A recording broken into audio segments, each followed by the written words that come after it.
Ustadz, tolong ajarkan saya satu amalan yang dengan itu saya akan mencintai Allah dan tidak akan ada apapun lagi selain Allah dalam hidupku. Jika terlalu banyak saya tidak sanggup satu amalan saja. Alhamdulillah. Baik. Sudah? Sudah, langsung jawabannya dari Quran saja. Di Quran surah kedua Al-Baqarah ayat 222. Sudah?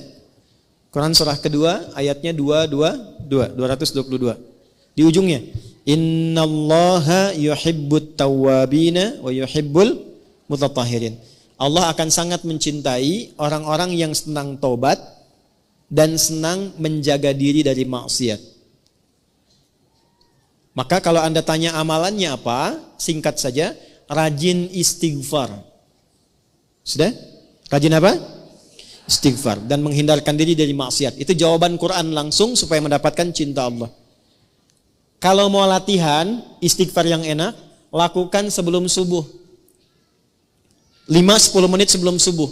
Itu ada di Al-Quran surah ke-15 ayat 18. Ada orang-orang yang rutin istighfar sebelum subuh tiba. Nama waktunya sahar. Wabil ashari hum yastaghfirun. Astaghfirullahalazim. Astaghfirullahalazim. Astaghfirullahalazim alladzi la ilaha illa huwal hayyul qayyum wa atubu ilaih. Latihan istighfar sampai cirinya begini, cirinya istighfar itu bisa refleks keluar di lisan kita dalam setiap keadaan. Nanti tiba-tiba mau minum bisa istighfar, mau makan bisa istighfar. Kalau sudah lekat dengan itu, tanpa terasa akan ada penjagaan Allah kepada kita dari perbuatan maksiat. Mata nggak mau lihat kecuali yang baik, lisan nggak mau bicara kecuali yang baik, kaki nggak mau diajak jalan bu kecuali pada tempat yang baik. Nah, ketika sudah tercipta kondisi itu tandanya Allah sedang mencintai kita.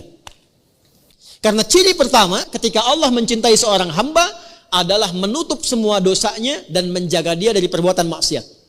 Itu ada di Quran surah ketiga Ali Imran di ayat 31. Ketika seseorang sudah mendapatkan cinta Allah, maka diberikan tandanya bukan pada harta, bukan pada kedudukan.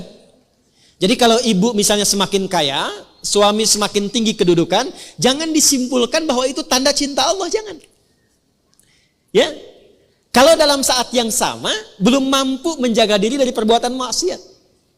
Tanda cinta yang Allah berikan yang pertama pada seorang hamba adalah menghapuskan dosanya dan menjaga hamba itu dari perbuatan maksiat. Qul in kuntum tuhibbunallaha fattabi'uni yuhibbukumullah. Allah akan cintai seorang hamba. Kapan dicintai itu? Wa yaghfir lakum dzunubakum, ketika Allah mengampuni seluruh dosanya dan menjaga dirinya dari perbuatan maksiat. Maka yang lakukan istighfar. Sampai merasakan kenikmatan istighfar itu.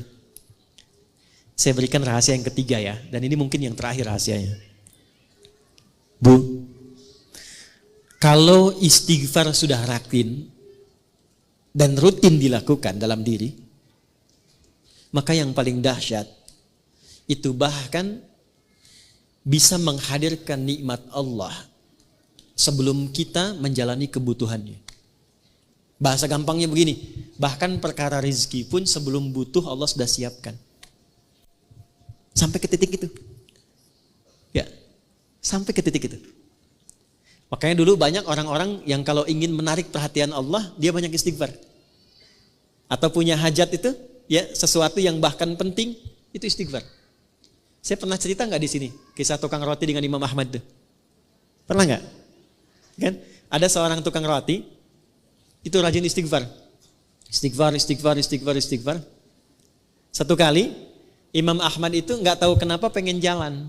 Imam Ahmad bin Hanbal yang hafal 1 juta hadis, jalan, lalu jalan jauh, singkatnya beliau merasa lelah, istirahat di masjid, istirahat tiduran gitu.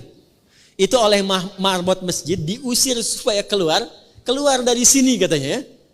Padahal itu imam besar karena belum tahu ini siapa, imam besar viral, diusir keluar. Istirahatlah di luar masjid, di pelataran. Itu sampai di luar pun diusir juga. Kata Imam Ahmad, saya istirahat sebentar. Enggak, Anda keluar. Ya, orang Arab itu kalau ngusir, pertama idhab, pergi. Kedua barwah, luar. Ketiga, rawah. Rawah itu maksudnya sudah jengkel. Kalau sudah jengkel, rawah keluar dengan ruh-ruhnya sekalian. Rawah kan. Itu Imam Ahmad keluar. Begitu keluar, lalu kemudian lewatlah tukang roti tadi. Ya, dia sedang membuat adonan. Karena melihat seseorang itu sedang lelah, capek, dipanggil. Syekh, kesini aja istirahat katanya. Ya. Lalu ketika istirahat, Imam Ahmad melihat setiap dia bikin adonan, dia istighfar. Dia istighfar, dia istighfar. Ditanyalah kemudian oleh Imam Ahmad, ma faidatu istighfarika laka? Tuan katanya, apa manfaat istighfar ini kepada pekerjaan Anda? Karena saya lihat setiap mau bikin adonan, istighfar. Selesai, istighfar. Bikin lagi, istighfar. Imam Ahmad bukan tidak tahu manfaatnya, tapi ingin memastikan apakah keberkahan istighfar itu hadir pada tukang roti ini atau tidak. Maka apa jawabannya? Perhatikan jawabannya. Wallahi, ini kisah nyata. Demi Allah, tidak pernah saya membiasakan istighfar ini kecuali semua hajat saya dikabulkan oleh Allah Subhanahu wa taala.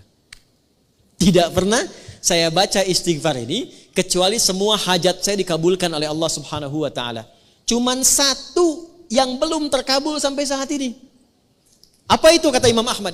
Saya bermohon kepada Allah dengan istighfar saya, ya Allah, mohon pertemukan saya dengan Ahmad bin Hambal sebelum saya wafat atau sebelum beliau wafat. Maka kata Imam Ahmad, astagfirullah katanya.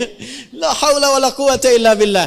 Jadi karena istighfar ini saya diperjalankan, saya dikeluarkan dari rumah Allah di masjid, bahkan saya dikeluarkan dari halaman masjid hanya karena istighfar Anda untuk bertemu dengan Anda.